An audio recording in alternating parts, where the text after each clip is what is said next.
この動画では、藤井風さんのダンス&ライブパフォーマンス映像をご覧いただくとともに、聞いているだけでもほっこりする、風さんファンの感動の声を64個、3つのカテゴリーに分けてご紹介します。その1、セクシーで優美で、時にコミカルなダンスについて、その2、会場が一つになる観客一体感について、その3、鳥肌の歌声とピアノサックスの演奏力について、この動画は、リラックスしたい時や眠る前にそっと流しておくのに最適です。本編に入る前に、よろしければチャンネル登録をお願いします。では、ゆっくりお楽しみください。その1、ダンスについて、まずは、風さんのライブ映像を見てみましょう。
素敵ですよね。キレのあるステップに、表情豊かなムーブ、腰のうねりや、ロボットダンスの遊び心まで、どの瞬間にも、かっこよさ、セクシーさ、面白さが同居しています。萌えよの途中で、ピタッと静止する演出に、息を飲む一方、ダームでは、コミカルな振りから一転、完璧な決めで、惚れさせます。ダンサーとの、息の合った掛け合いも、見どころで、小さなステージでも自由に踊る姿は観客に伝染する楽しさを生みます。気品のある所作で視線を奪い、カリスマでダンサー陣すら凌駕する、そんな声が数多く寄せられています。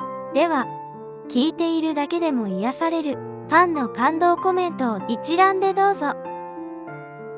風くんのダンス、最高。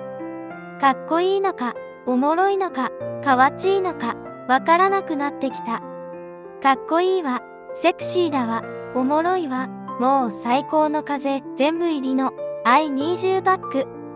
変な意味じゃないけど、藤井風の腰つき、めっちゃ良い、なんかずっと見てしまう。彼のダンスは一瞬一瞬に表情があって、見ていてほっとする情熱を呼び覚ましてくれる存在。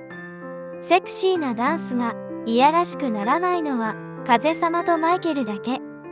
藤井風の表情豊かなダンスに魅了されたどの瞬間も目が離せない。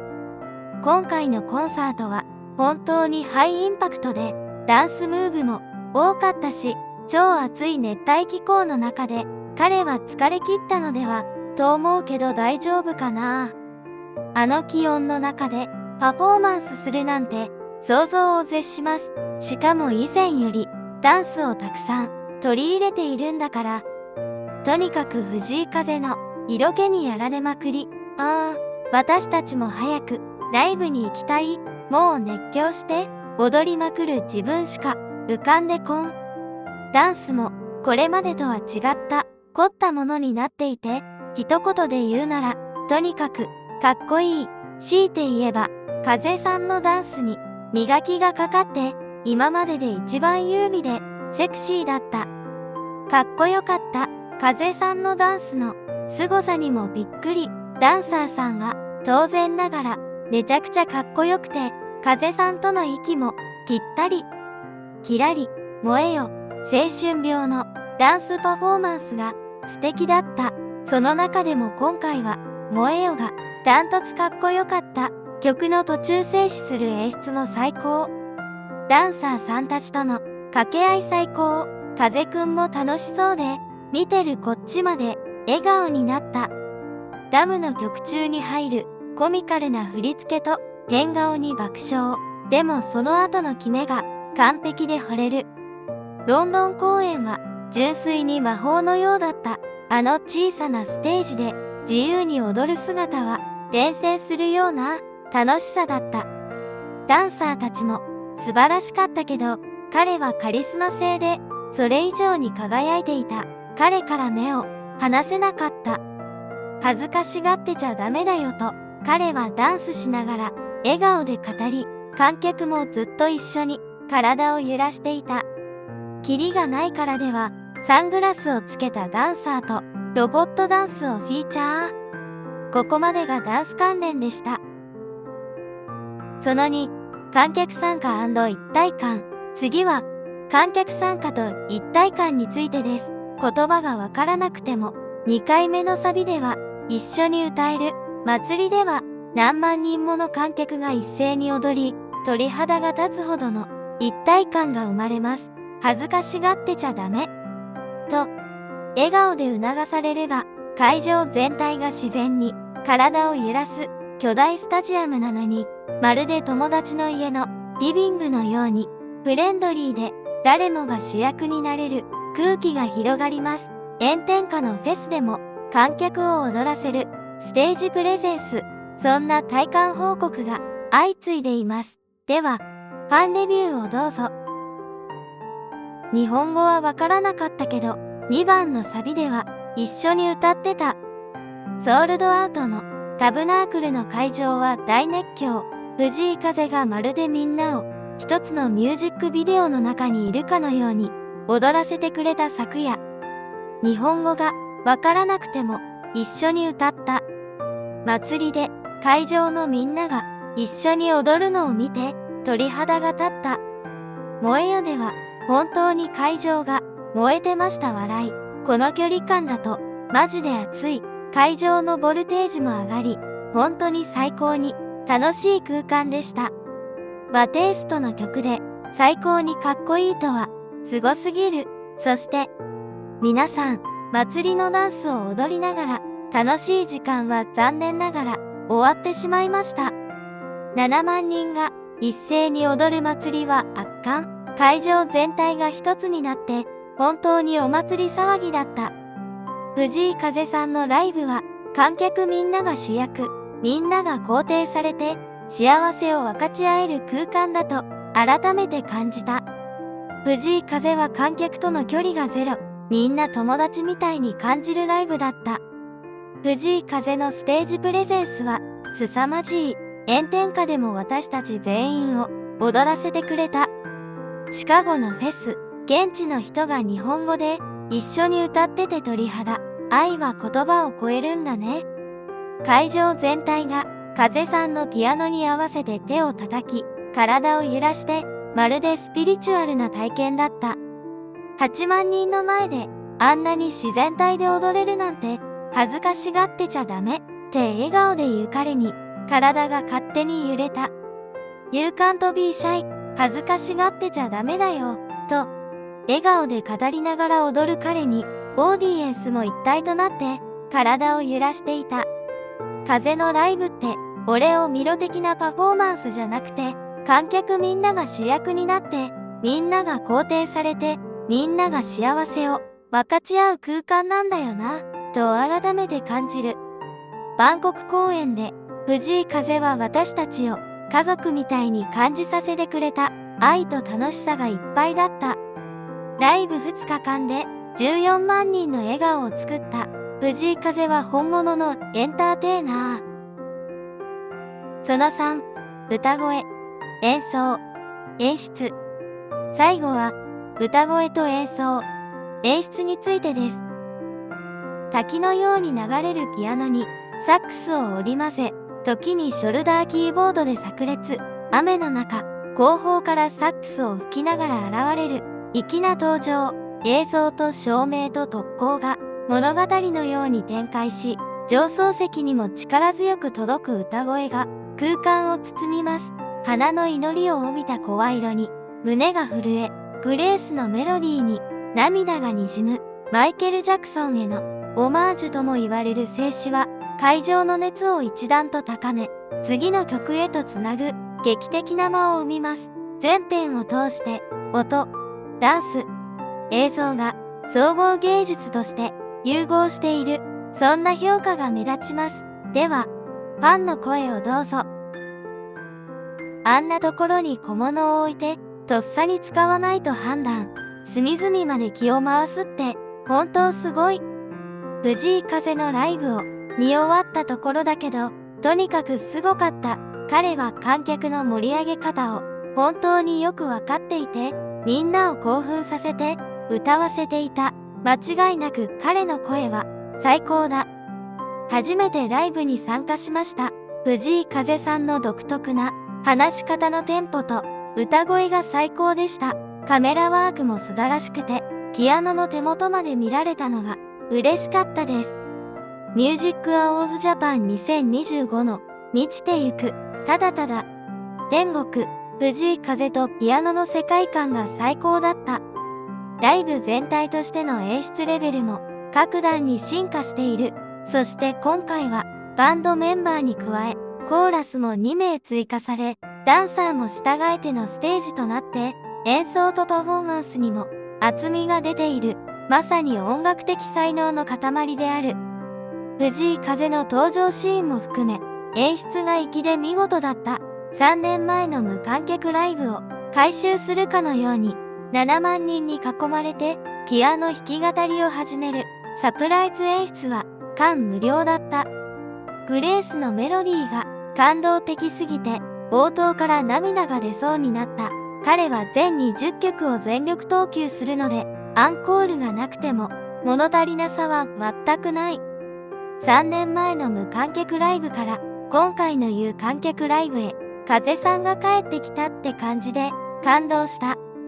ステージ上でお香を焚いて自己浄化してたのびっくり。でも音楽への敬意を感じてほっこり。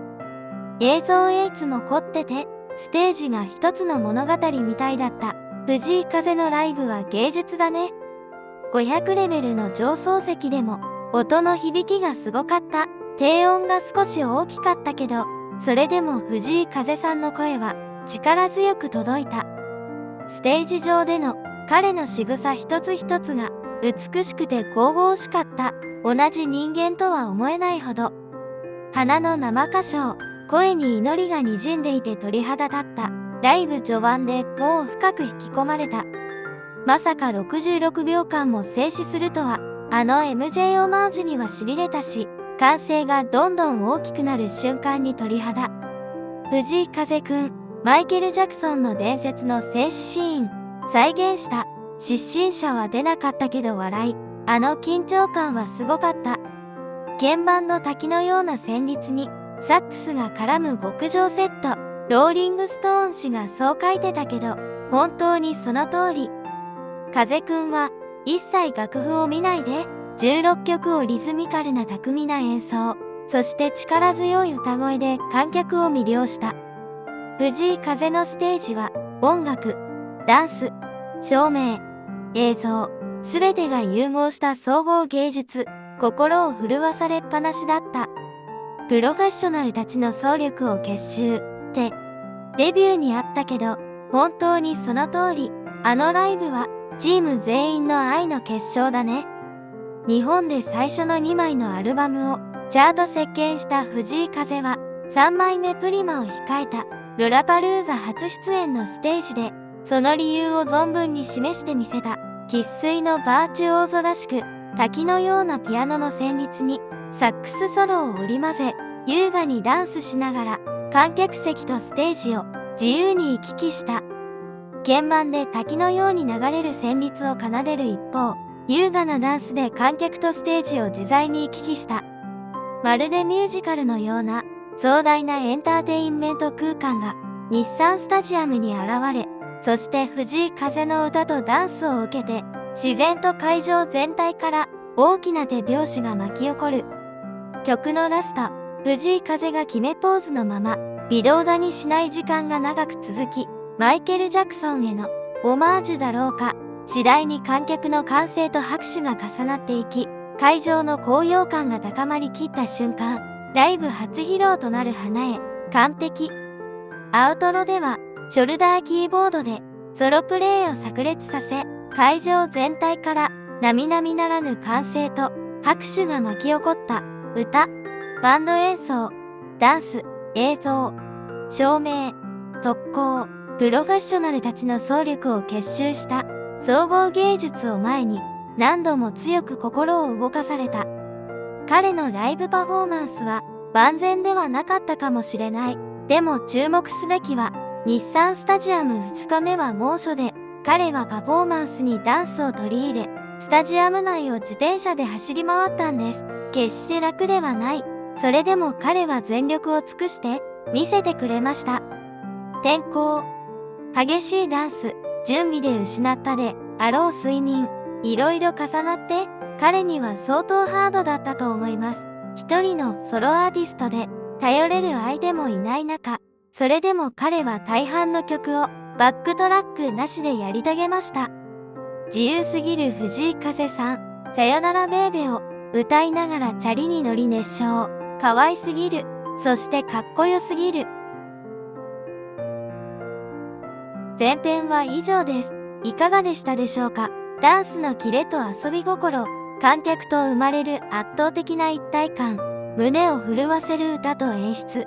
藤井風さんのライブは音楽が人をつなぎ、癒す場そのものだと感じます。あなたはどの瞬間に心を動かされましたか。よろしければあなたの風さん感動レビューもコメントで教えてください。次回後編ではその4、愛が伝わるメッセージと誠実な人柄、その後海外フェスと主要メディアの高評価、その6、演出の進化と余韻が残る総合芸術についてのファンの声をご紹介します。お楽しみに。いいねとチャンネル登録をいただけると次回の動画の通知が届きますので、ぜひぜひお願いいたします。最後までご視聴いただき本当にありがとうございました。